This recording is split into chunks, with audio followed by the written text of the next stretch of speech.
Je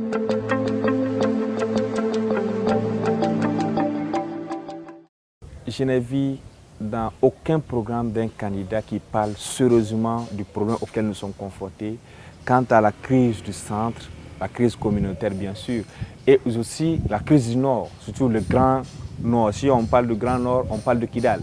Donc aucun candidat ne nous explique concrètement qu'est-ce qu'ils peuvent apporter comme solution à ces problèmes-là. Les quelques-uns que j'ai pu regarder en tout cas, c'est des candidats qui proposent des très bons programmes. Maintenant, quant à l'application de ces programmes, maintenant, je reste un peu perplexe. J'ai pu lire quelques programmes des candidats. Selon moi, ce que les candidats proposent actuellement, ils disent tous la même chose. Tout ce qu'ils disent, ils parlent tous sur la sécurisation surtout, la sécurité alimentaire, les besoins réels des populations. Mais est-ce que ce qu'ils disent là vont être se concrétiser? Mais personne n'a dit comment est-ce qu'il va réaliser ces projets.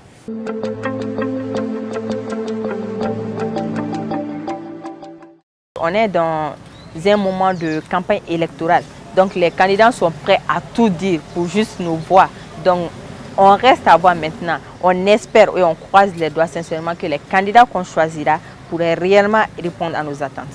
Non, les candidats ne posent pas les vrais problèmes du Mali.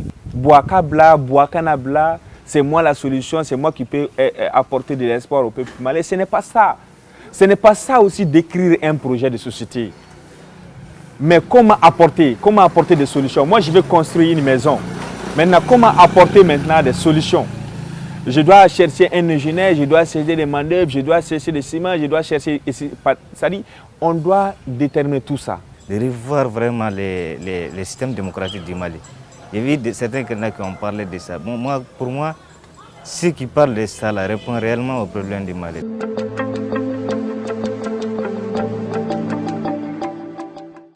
Je vois en tout, chez les candidats, Ibeka, ça a été un échec, il faut le changement.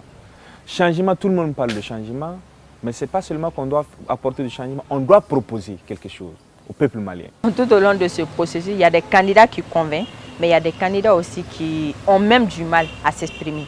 Moi, je pense qu'ils devraient se baser sur le fait de convaincre la population à voter pour eux, au lieu de faire des campagnes par-ci, par-là, mobiliser les enfants qui ne pourront même pas voter. Toute la manière de faire des campagnes.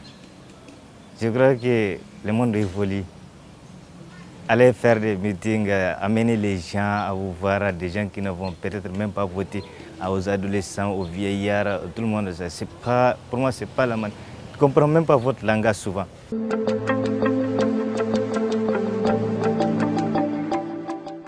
Ça ne me rassure pas, parce que pas plus tard qu'avant-hier, le directeur de cabinet du candidat Soumaïla Cissé a fait une conférence de presse et il a révélé qu'il y a eu déjà de fraude, où il y a eu d'autres fichiers en dehors de ce qui a été audité par l'Organisation internationale de la francophonie.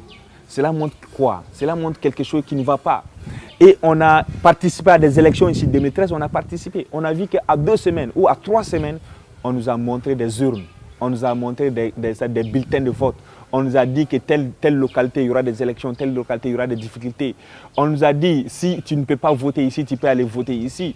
Mais cette année, même jusqu'à présent, même simple carte d'électeur, il y a des localités qui n'ont pas eu leur carte d'électeur jusqu'à présent. Rassuré, je dirais non. Personnellement, je dirais non parce que je reste un peu pessimiste là-dessus. Je ne pense pas si le gouvernement actuel maintenant est capable même d'organiser les élections dans tout le territoire malien, même au centre, précisément même dans le centre. On peut dire qu'il faut le faire. On peut dire qu'il faut organiser ces élections. J'ai peur pour ce Mali.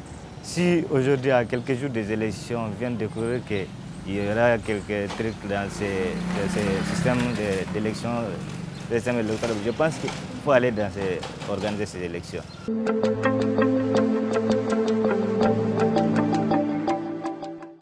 Mais bien sûr, j'irai voter.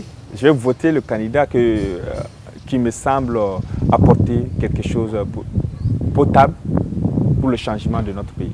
Oui, bien sûr que j'irai voter le dimanche prochain. Et pourquoi? Parce que je trouve que je suis une citoyenne et donc c'est en fonction de ça que j'irai voter. Bien sûr, je vais aller voter le dimanche prochain. Et pourquoi? Parce que si je ne le fais pas, quelqu'un d'autre fera ça à ma place. J'ai rempli mon devoir, mes devoirs citoyens, et qui est vraiment de choisir quelqu'un qu'il faut pour le Mali. En tout cas, nous allons aller voter.